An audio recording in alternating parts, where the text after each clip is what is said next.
Hello and very warm welcome. So हमारे last video में हमने डिस्कस किया था कि कॉर्पोरेट स्ट्रैटेजी क्या होता है।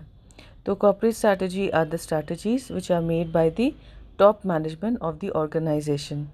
तो in a strategic management process first and the foremost step is what? It is environmental analysis. Environmental analysis किसका करते हैं? हम लोग अपने एक्सटर्नल और इंटरनल बिजनेस एनवायरमेंट का एनालिसिस करते हैं। उसके बाद जब एनालिसिस हो जाता है तो then the outcome of this analysis are the various vision, mission, goals and objectives of the organisation. इसके बाद जो ऑर्गेनाइजेशंस होती हैं वो अपना स्ट्रैटेजी बनाती है and that is known as strategy formulation. And the last video we discussed about the corporate strategy जो टॉप मैनेजमेंट और बोर्ड ऑफ डायरेक्टर्स मिलकर बनाते हैं। तो as one of the corporate strategy is stability strategy. Stability strategy basically होता है, stability is what? Stability, you are stable, आप हिल नहीं रहे हैं, आप जैसे हैं वैसे ही रह रहे हैं। तो बेसिकली जब ऑर्गेनाइजेशन को ये दिखता है कि हमारा जो प्रॉफिटेबिलिटी है वो काफ़ी अच्छा जा रहा है, हमारा मार्केट ग्रोथ या मार्केट शेयर जो हमारा है वो अच्छा जा रहा है, तो वो ना आपके प्रोडक्ट में कोई छेड़छाड़ नहीं करते। They do not make any changes in the product, there is no research development involve, but for the timing उसको वैसे ही रहने देते हैं और चाहते हैं कि जिस जिस तरह से अपना ग्रोथ होते जा रहा है वैसे होते चला जाए, जिस तरह से प्रॉफिटेबिलिटी बेसिकली चल रही है वैसे ही चलती चली जाए।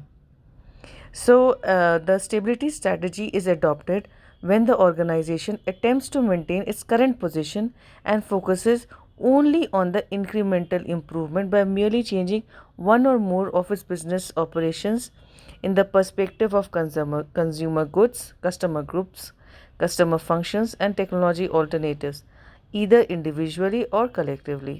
As already set, stability strategy जब टॉप मैनेजमेंट डिसाइड करती है कि जो हम उनका पर्टिकुलर, बिकॉज उनका किसी भी बड़े भी ऑर्गेनाइजेशन का हर एक अलग अलग प्रोडक्ट होता है, जो अलग अलग प्रोडक्ट जो वो सेल करते हैं उसे वो स्ट्रैटेजिक बिजनेस यूनिट कहते हैं। तो वो पर्टिकुलर स्ट्रैटेजिक बिजनेस यूनिट का वो बोलते हैं कि हम अभी कोई चेंजेस नहीं करेंगे, जैसा है उसको वैसे ही रहने देंगे, या फिर मैक्सिमम वो लोग करते हैं कि जो उनके कस्टमर्स होते हैं उस कस्टमर्स को थोड़ा बहुत बढ़ाने की कोशिश करते हैं, right? Generally, the stability strategy is adopted by the firms that are risk averse, usually the small scale businesses, or if the market conditions are not favorable and the firm is satisfied with its position, then it will not make any significant changes in its business operations. Also, the firms which are slow and reluctant to change finds the stability strategy safe and do not look for any other options. तो stability strategies mainly किससे कौन adopt करते हैं? जो ज़्यादा risk नहीं चाहते हैं या स्मॉल स्केल बिजनेस जो छोटा बढ़ा रहे हैं वो नहीं चाहते हैं, या फिर जो मार्केट से कंडीशन से उनको लगता है कि अगर वो भी चेंजेस करेंगे तो शायद नुकसान हो सकता है, तो वो नहीं करना चाहते हैं, या वो जो फर्म्स जो अपने परफॉर्मेंस से अपने प्रॉफिटेबिलिटी से बहुत सैटिस्फाइड हैं और उनको लगता है उनका प्रोडक्ट बहुत अच्छे से चल रहा है, वो लोग अपने बिजनेस को नहीं टच करते हैं, जैसा जो चल रहा है वैसे ही चलते जाते हैं। ठीक है, तो वो लोग बेसिकली आराम से स्लो जाते हैं और वो कुछ चेंजेस उसमें नहीं लाना चाहते हैं, कोई दूसरा ऑप्शंस नहीं लाना चाहते हैं। Now stability strategies could be of 3 types. एक होता है नो चेंज स्टेबिलिटी स्ट्रैटेजी, दूसरा है प्रॉफिट स्ट्रैटेजी, तीसरा है pause proceed with caution. Known change मतलब कोई चेंज नहीं लाएंगे, प्रॉफिट स्ट्रैटेजी मतलब वो थोड़ा प्रॉफिट अगर दिख रहा है तो उस तरह से बढ़ेंगे, या पॉज या प्रोसीड विथ कॉशन। कॉशन मतलब सचेतता, पॉज मतलब धीरे धीरे, मतलब पॉज करके रुकावट करके प्रोसीड करेंगे, आगे बढ़ेंगे बहुत विथ एकदम एट ईज, बहुत आराम से। To have a better understanding of the stability strategy, go to the following examples in the context of customer groups, customer functions, and technology alternatives.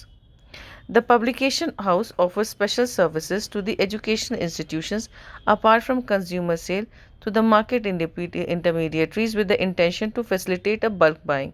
ये एग्जाम्पल है कि पब्लिकेशन हाउस जो है उनका वो क्या करते हैं, बेसिकली पब्लिकेशन हाउसेस क्या करते हैं, वो लोग टीचर्स के पास आते हैं और फिर ये लाइब्रेरीज़ के पास जाते हैं या फिर डिपार्टमेंट्स में आते हैं कि वो उनके बुक को वो लोग रेफ़र करते हैं, उनको देते हैं कि टीचर्स को फ्री कॉपीज़ जनरली देते हैं या लाइब्रेरी को फ्री कॉपीज़ देते हैं कि उनका जो सेल जो है उनका वो रिकमेंड करें स्टूडेंट्स को, ताकि स्टूडेंट्स अगर टीचर्स को एक फ्री में दे रहे हैं तो स्टूडेंट्स शायद 20 स्टूडेंट्स खरीद रहे हैं, तो इस तरह से वो अपना प्रमोट करने की कोशिश करें।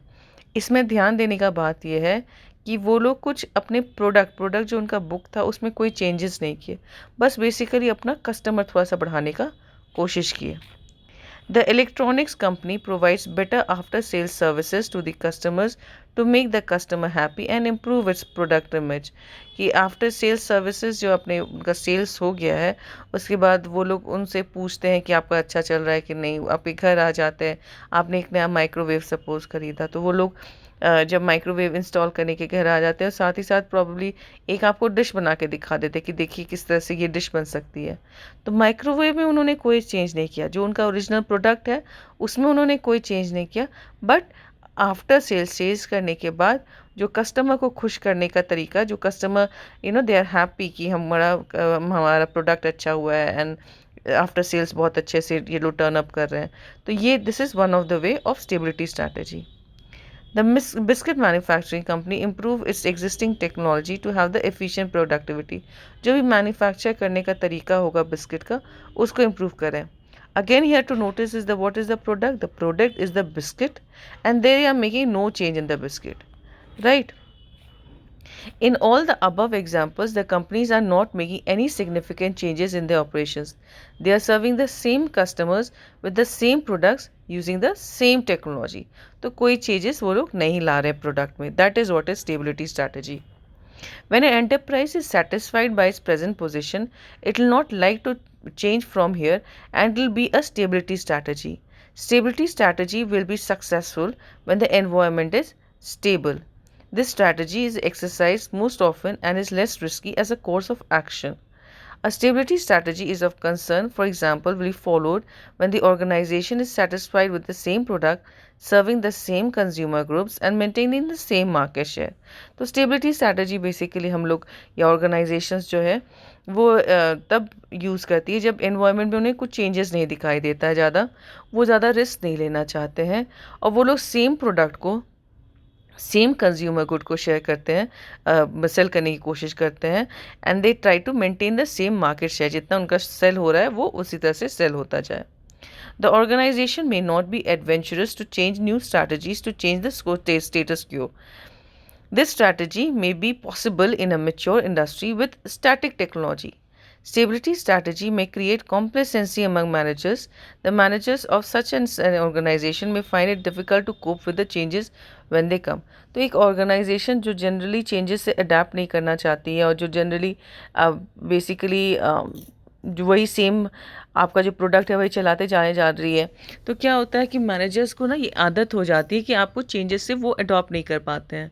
तो क्या होता है इसमें ये प्रॉब्लम है कि जो नॉर्मली जो ऑर्गेनाइजेशंस होते हैं ना अभी because see the technology is increasing far and wide, so people try to adapt to the adjusting to the upcoming technologies।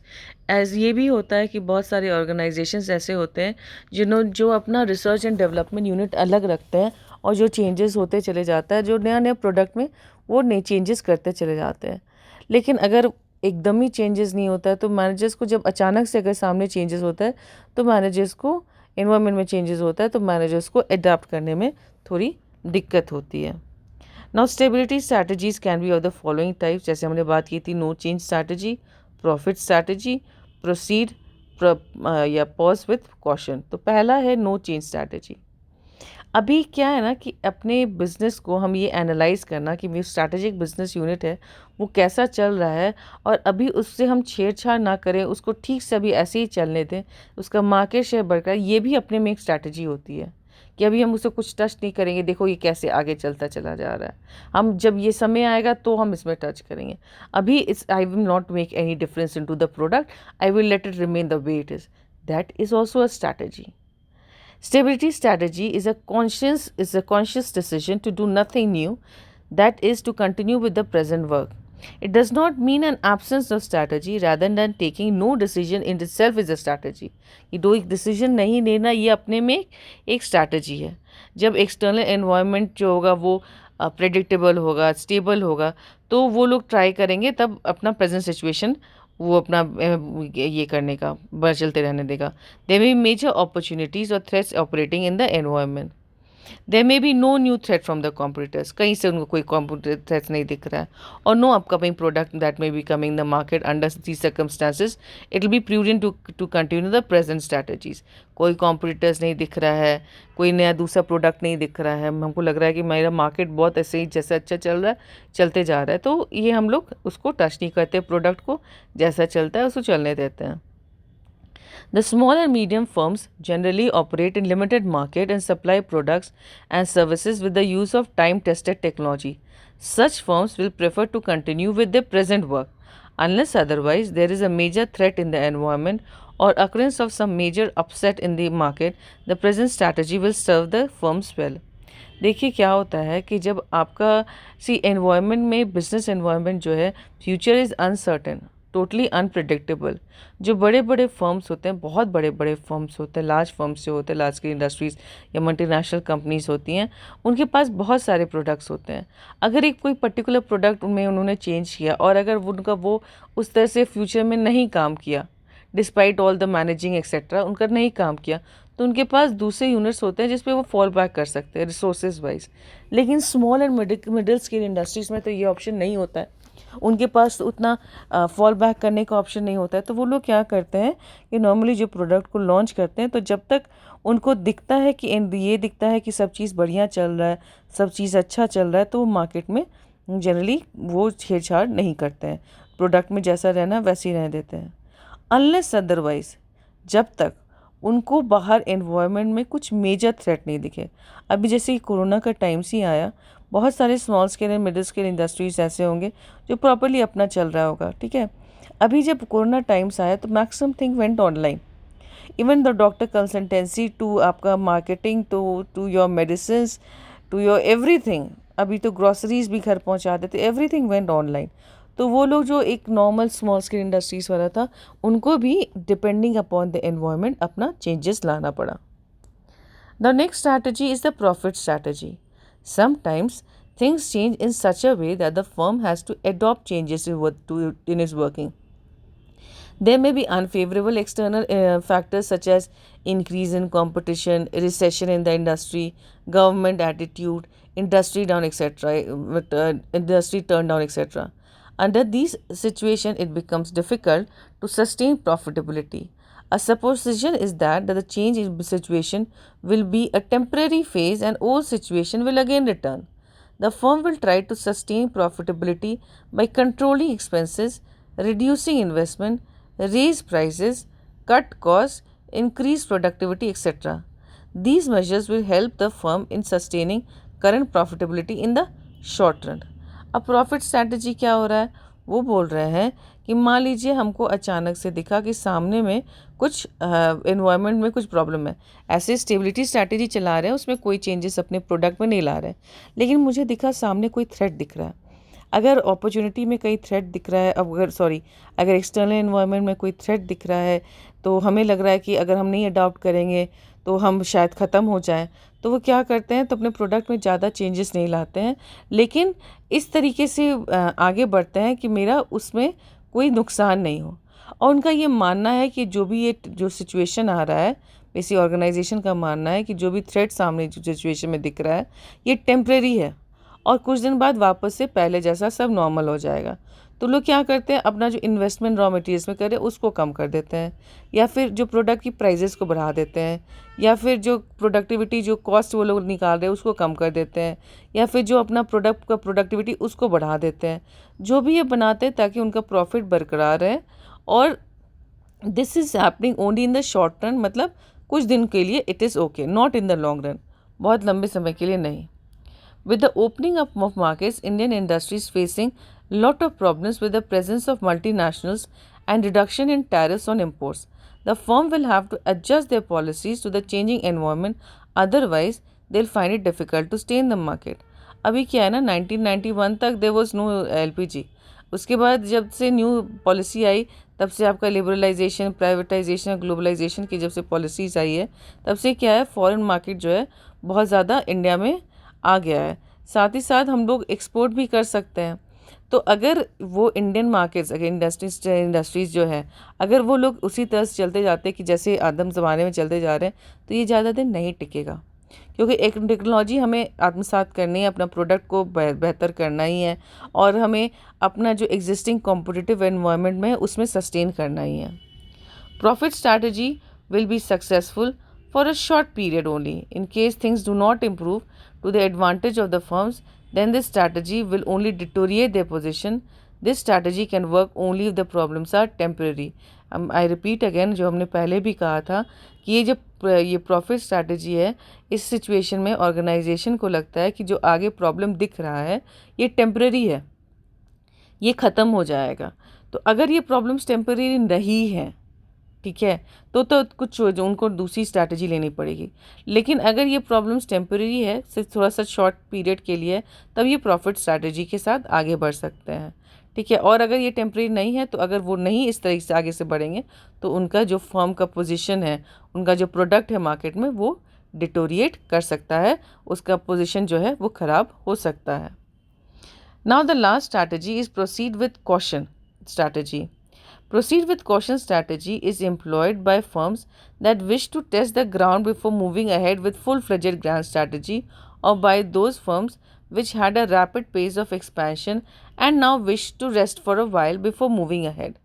तो क्या है ना कि एक कोई फर्म है, उन्होंने देखा कि हमको एकदम नया प्रोडक्ट कुछ लॉन्च करना है। ग्रैंड स्ट्रैटेजी या कॉर्पोरेट स्ट्रैटेजी कौन सी होती है? जब वो टर्न अराउंड कर रहे हैं, या फिर वो अपना डाइवर्सिफाई कर रहे हैं, या फिर वो ग्रोथ कर रहे हैं अपना, तो वो ऐसा कुछ सोच रहे हैं। तो जब बोल रहे हैं कि जब हम ये ग्रोथ करने का ये ऐसा कुछ सोच रहे हैं, तो उसमें पूरी तरह से अच्छे जाने से पहले हम उसको थोड़ा सा इम्प्लीमेंट करके देखेंगे, और देखेंगे वो ठीक से चल रहा है कि नहीं, राइट, वो कैसा मार्केट में उसका कैसा रिस्पॉन्स हो रहा है। इधर ऐसे सिचुएशन में वो लोग धीरे धीरे आगे बढ़ते हैं, या फिर दूसरा चीज़ होता है कि अचानक उन्होंने बहुत अपना एक्सपेंशन किया है, बहुत ग्रोथ किया है, उसके बाद आफ्टर रैपिड एक्सपेंशन ग्रोथ अब वो थोड़ा सा स्लो लेना चाहते हैं, मार्केट में प्रोडक्ट का बेस बनने देना चाहते हैं। तो ऐसे भी समय में वो जो है ना कि अभी मार्केट हमने बहुत रैपिड एक्सपेंशन कर दिया, डाइवर्सिफाई कर दिया, अब हमें प्रोडक्ट को ग्राउंड बेस पकड़ने का, मार्केट पकड़ने का हमें टाइम देना चाहिए।